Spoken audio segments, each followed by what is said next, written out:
5 years later, not a single Wall Street player responsible for his or her role in the global financial collapse has been successfully prosecuted. And our next guest might know why. In Sacramento, California, here's Phil Angelides, the former chair of the Financial Crisis Inquiry Commission. And Mr. Angelides, it's good to have you on TVO tonight. How are you doing out there on the left coast? I'm doing wonderfully, and it's good to be with you. Thank you. We are going to discuss the investigation and the causes into the 2008 financial crisis, but I thought we would start with the latest news out of the U.S. Justice Department and their intent to file civil charges against the Standard & Poor's rating agency for their alleged wrongdoing in the subprime mortgage crisis. Let's start with that. What is the case against the ratings agency as you understand it? Well, as I understand it, the case against the rating agencies is they essentially participated in fraud. The major rating agencies, Standard & Poor's, Moodys, rated tens of thousands of mortgage securities as AAA, when in fact they were highly defective.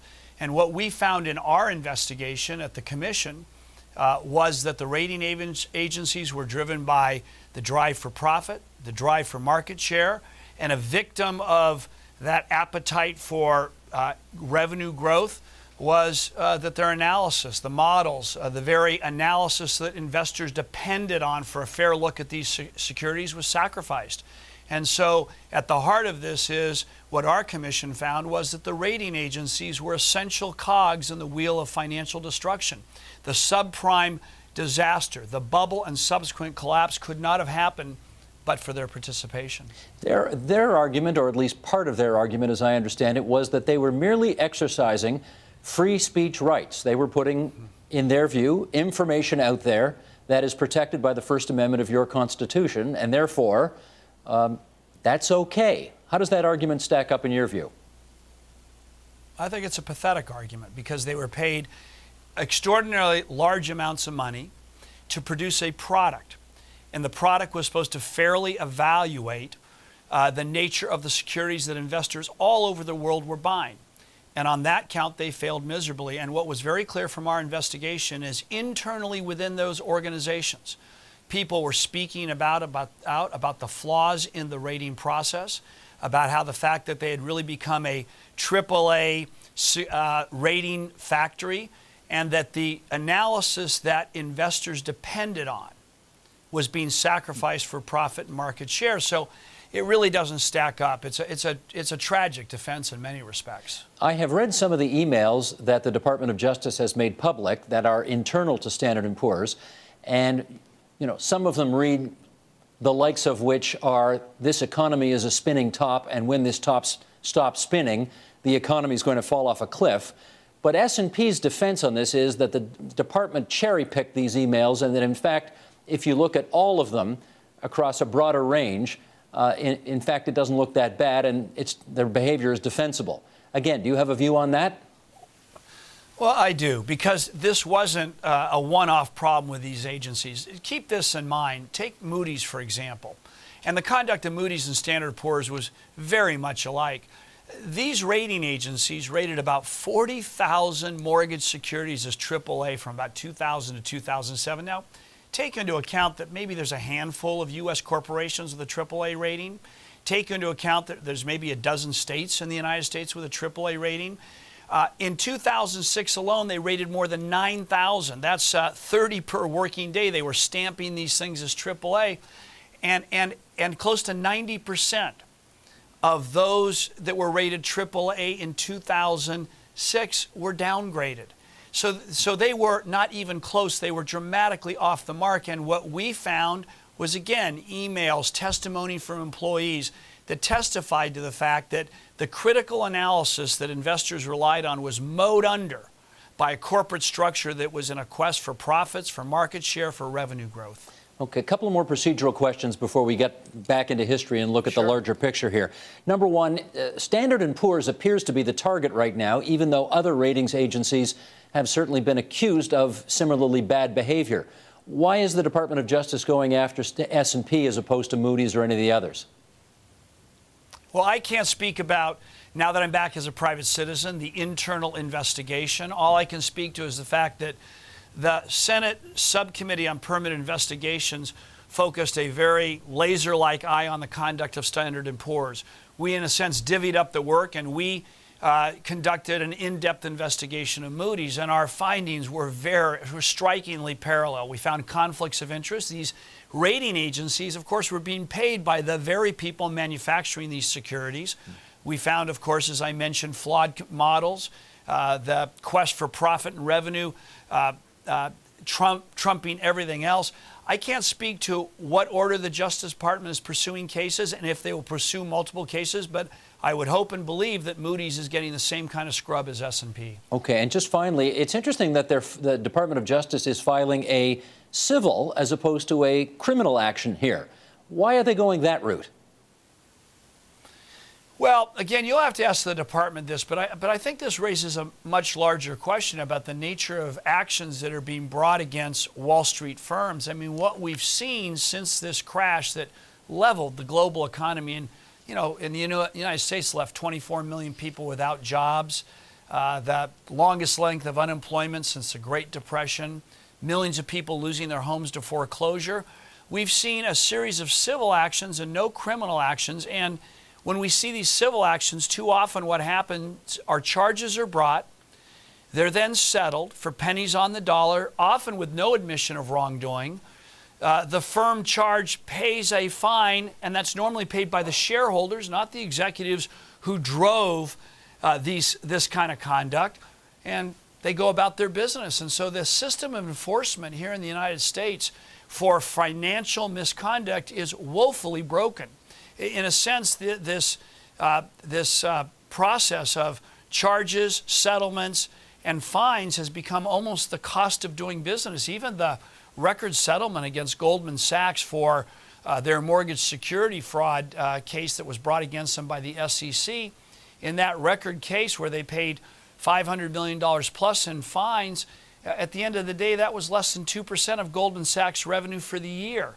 And their stock went up billions of dollars the day they settled because now the cloud had been lifted. So it's a much more fundamental question, which is there's been pervasive wrongdoing, but almost no consequence of real nature for the executives, for the leadership of the companies who drove this crisis. And that's the question I want to get to next, the why that is the case. And before you answer that, let's just set the table a little bit here. I think President Obama had been the president for almost a full year by the time he established the Financial Fraud Enforcement Task Force.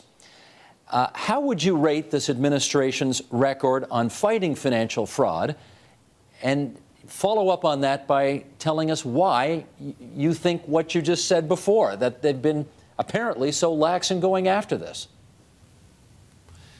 Well, I've been troubled by the fact that there hasn't been the kind of resources and zeal applied to the potential wrongdoing on Wall Street that crashed this economy. And let me just step back for a minute and say that, we conducted our investigation.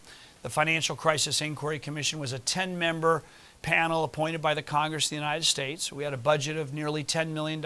We conducted a year-and-a-half inquiry, and we found that this crisis was, not a perfect storm, something that produced by nature. It was driven by human action and inaction. It was driven by recklessness by Wall Street firms and the lack of regulation, and we found widespread breaches in accountability and ethics. We were charged also that if we found potential violations of law, we were to refer those to the appropriate authorities, and we did it.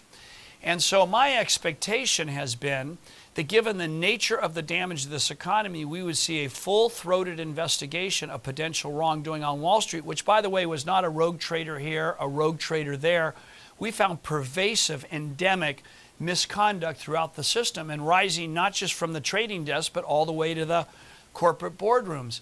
And so I think what the American people have had a right to expect is a full-throated, full-resourced investigation into wrongdoing. And I'm concerned that it's happened late with not sufficient resources.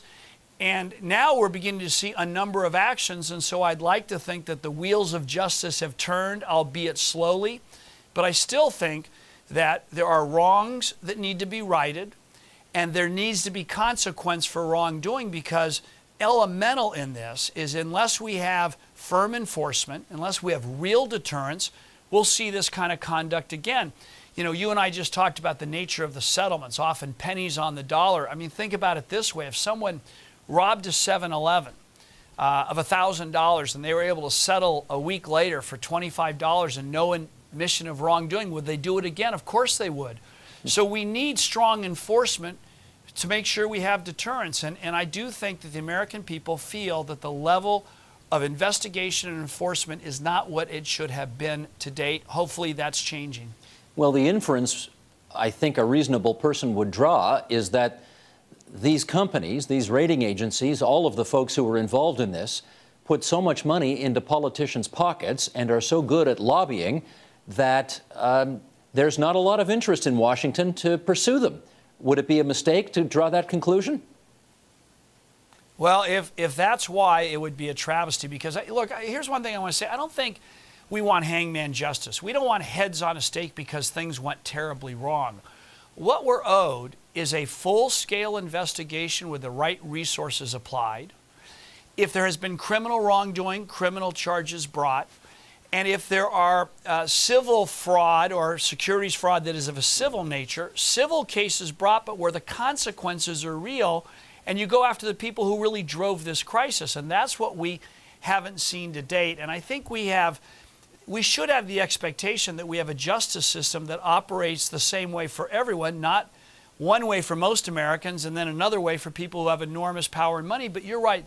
I will tell you, I had been in both the private sector and the public sector throughout my career, but I spent 2 decades in the public sector and 8 years as the elected treasurer of the state of California. So I didn't come to the chairmanship of our commission as a political naive, but I will tell you I was shocked at the power that Wall Street has in Washington, the sheer brute force they apply to stop reform, to stop needed regulatory changes, the hundreds of millions of dollars that they apply to lobbying, and the hundreds of millions of dollars they apply to political contributions. They certainly have inordinate and unhealthy power within our democracy. So based on your experience on this, do you think somebody by now should have been charged, found guilty, and gone to jail from Wall Street?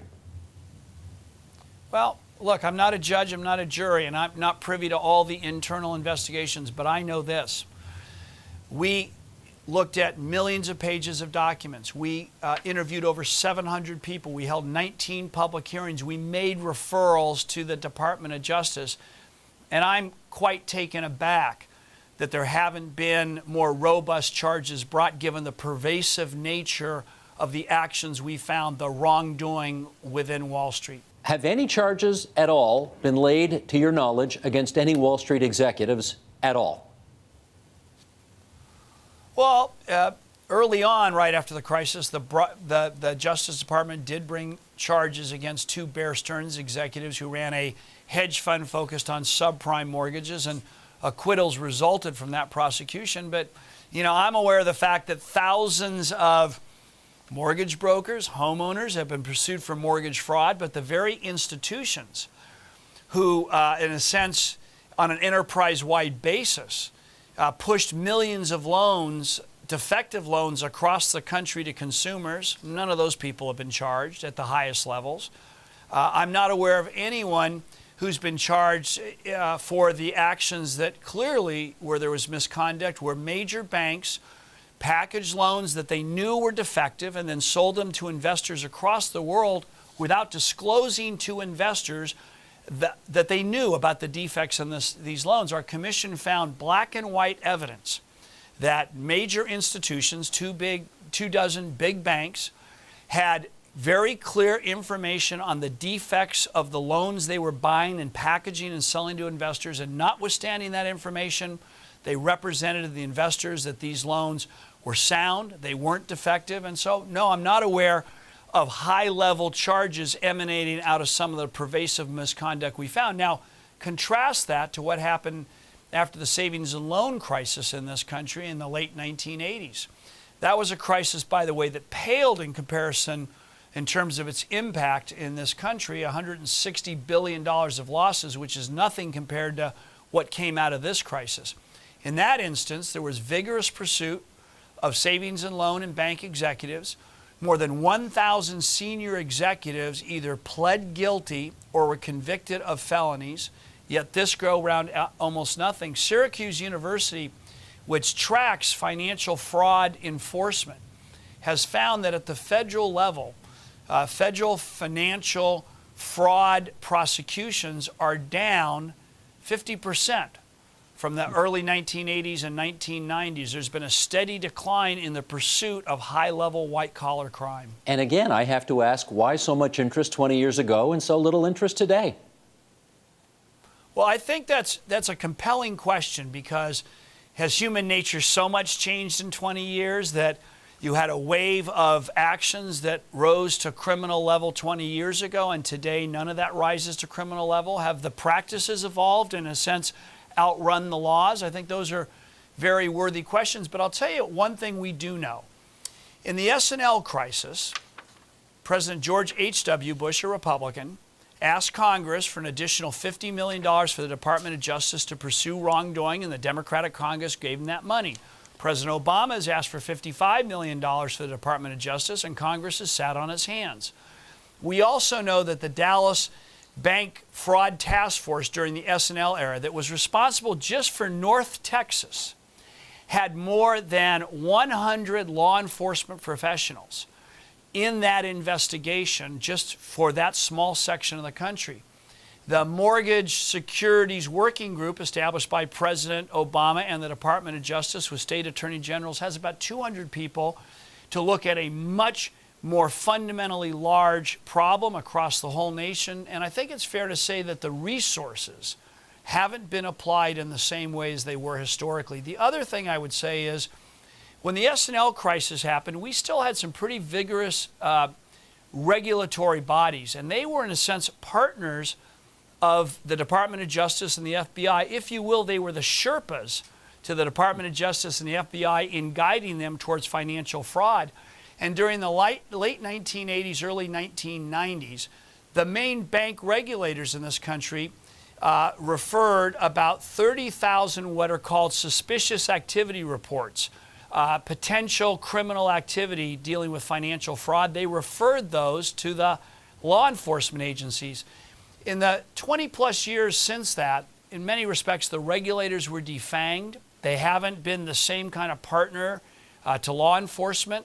And so I think we've had a much more enfeebled law enforcement infrastructure to go after financial fraud. And this goes back to an earlier question you asked me, that, in a sense, emasculation of the regulatory bodies was a goal of Wall Street. They spent hundreds of millions of dollars to push a deregulatory agenda, a de-supervisory agenda to weaken the powers of their supervisors. And even to this day, they are assaulting the budgets of the Securities and Exchange Commission, the Commodities Future Trading Commission.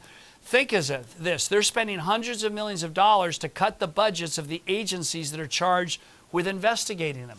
And the irony is, of course, is that recently the Commodities Future Trading Commission got a $200 million fine out of Barclays, which was enough to pay for their whole year budget. So vigorous enforcement does pay for itself.